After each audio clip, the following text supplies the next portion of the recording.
aleluias. Convide Jesus.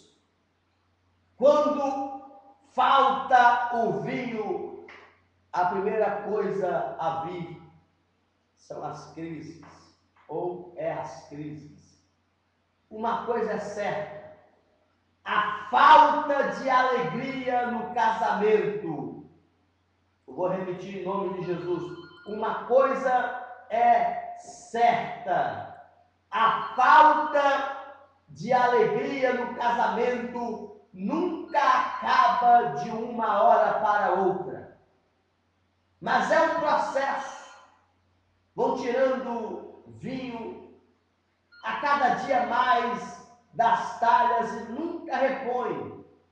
Chega um momento que acaba e os problemas vêm na forma de crise financeiras, educação dos filhos, esfriamento, desinteresse, brigas, ciúmes. Ou seja, no começo o casal só quer receber um do outro, mas esquece de depositar e de investir.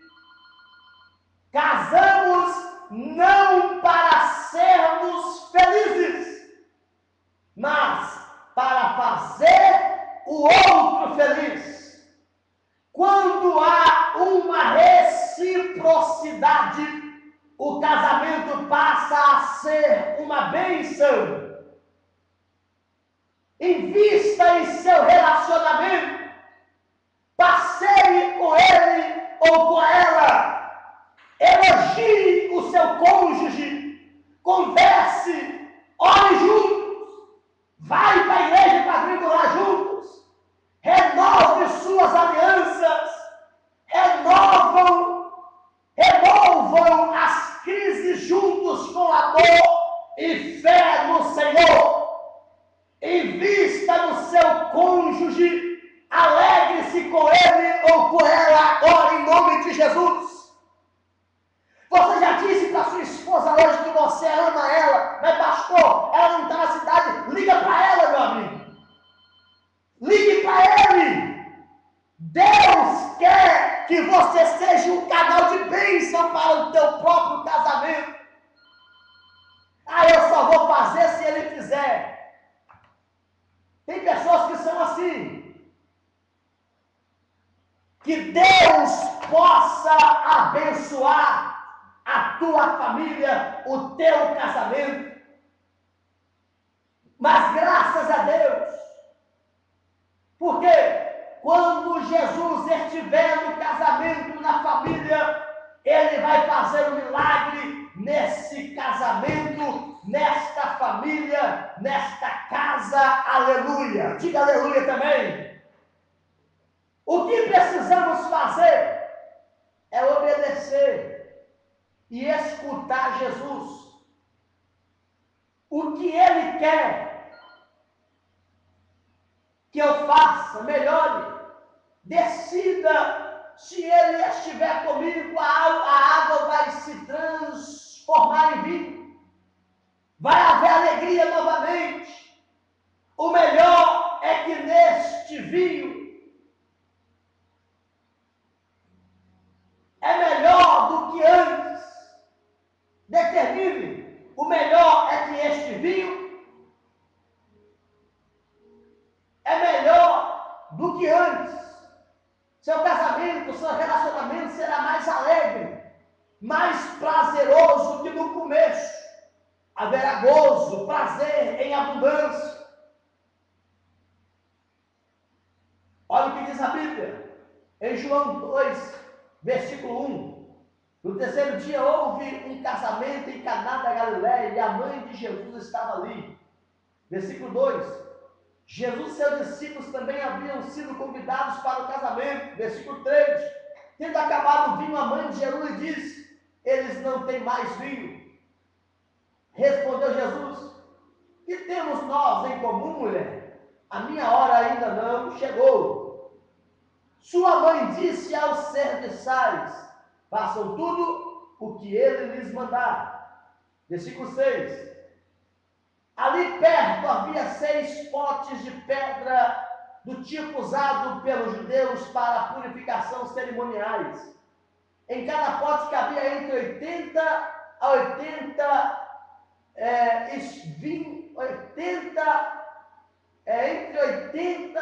a 120 litros. Disse Jesus aos serviçais: encham os potes com água. E os encheram até a borda. Então lhe disse: agora levem um pouco do vinho ao encarregado da festa. Eles assim o fizeram. E o encarregado da festa provou a água que fora transformada em vinho, sem saber de onde esses vieram, embora o soubessem os serviçais, que haviam tirado a água. Então chamou o noivo e disse: todos servem o primeiro, ou todos servem primeiro o melhor vinho. E depois que os convidados já beberam bastante, o vinho inferior é servido. Mas você guardou o melhor até agora. O melhor de Deus ainda está por vir na sua vida. Creia e toma posse em nome de Jesus. O casamento deve ser diferente.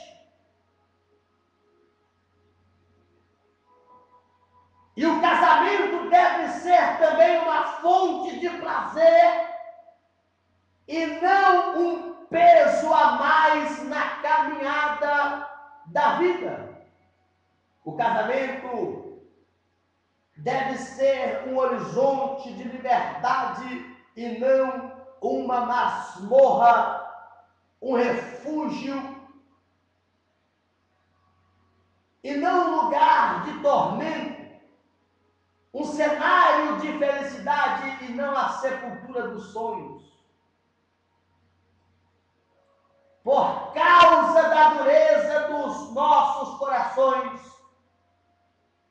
podemos transformar esse mosaico colorido num papel cinzento, esse jardim em grinalda de flores num deserto abrasador. Por causa de nossa insensibilidade, podemos ferir a pessoa que um dia prometemos amar. Podemos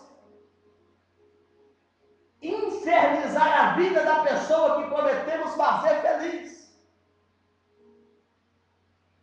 O casamento de jovens pode virar duelo de identidade em formação. A construção de um relacionamento muitas vezes se dá exatamente no momento em que os dois jovens envolvidos lutam para afirmar sua individualidade. Isso causa frequentes e desgastantes conflitos, pois cada um defende suas preferências, fechando os olhos para as do outro. Para uma relação dar certo, é preciso superar essa fase e aprender a trilhar um caminho mais conciliador. A maioria dos jovens enfrenta uma situação complicada. Conciliar a fase mais aguda da afirmação de sua identidade pessoal com a construção de uma união amorosa, experiências muitas vezes complicadas. E para que uma relação vingue, então é preciso que as partes tenham consciência da delicadeza da situação e respeito pelas diferenças entre si. Preste bastante atenção. Deus, Ele vai confirmar o milagre, a bênção e a unção sobre a tua vida, em nome de Jesus. O período adolescente do desenvolvimento psicológico de uma pessoa é superado à medida que ele faz escolhas. Isso é muito sério. Como e onde viver? Que profissão abraçar? Com quem formar um par? Tais definições costumam ser vividas com alguns em razão do comprometimento que trazem e das perdas que acompanham as escolhas.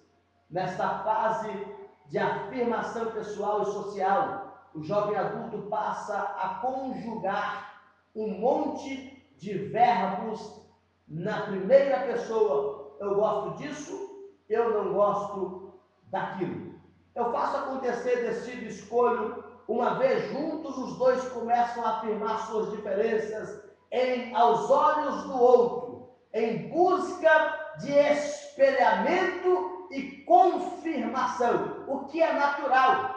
O problema é que cada um corre o risco de caprichar nos gritos e em fase de suas perspectivas, valores e preferências, ficando desatento à necessidade que o outro tem de ser escolhido naquilo que o diferencia.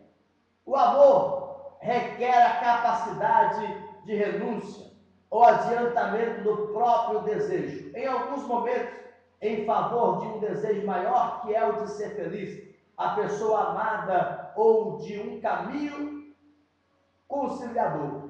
Eu quero dizer para vocês que o negócio é muito sério, é necessário para um casamento feliz. O que é necessário?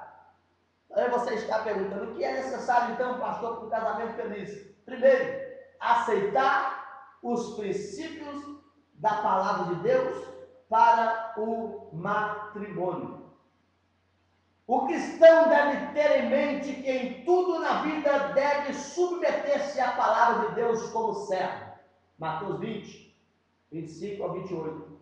Temer a Deus e andar nos seus caminhos. Salmo 128, que é o salmo da família. Submeter-se ao Espírito Santo para obedecer a palavra de Deus. Somente com o poder do Espírito Santo o casal tem condições de obedecer a palavra de Deus com relação ao casamento. Para tanto, precisa do fruto do Espírito em seu relacionamento, conforme Gálatas 5, 22 e 23. O homem espiritual e a mulher espiritual, que são verdadeiros cristãos, demonstram isso na vida diária: amor, gozo, paz, longanimidade, benignidade, bondade, fé, mansidão e temperança. Se você tiver tudo isso, o negócio vai ficar bonito para o seu lado. Havendo estas maravilhosas virtudes do Espírito, o casal, o casamento e a família serão felizes. Que Deus ajude a você, meu irmão e minha irmã, que são casados, e que o seu casamento dure até a volta do Senhor nas nuvens dos céus. Amém.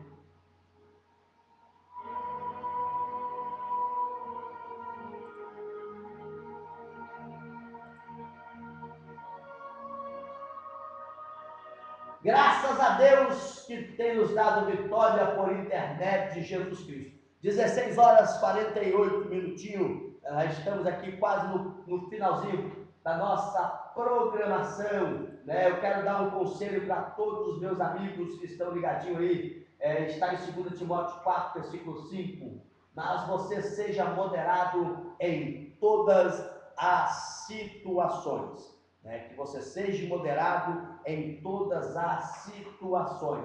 Seja moderado nas suas atividades rotineiras. Amém? O tema aqui da mensagem que eu queria estar falando com os irmãos aqui, para todos, né? Mas vamos ficar só nesta palavra. Esse foi o conselho do apóstolo Paulo para o jovem pastor Timóteo: enfrentar as situações que estavam surgindo no seu ministério de pregador do Evangelho. Esse conselho, porém, não é somente para aquela situação, mas se aplica a todas as situações e pessoas.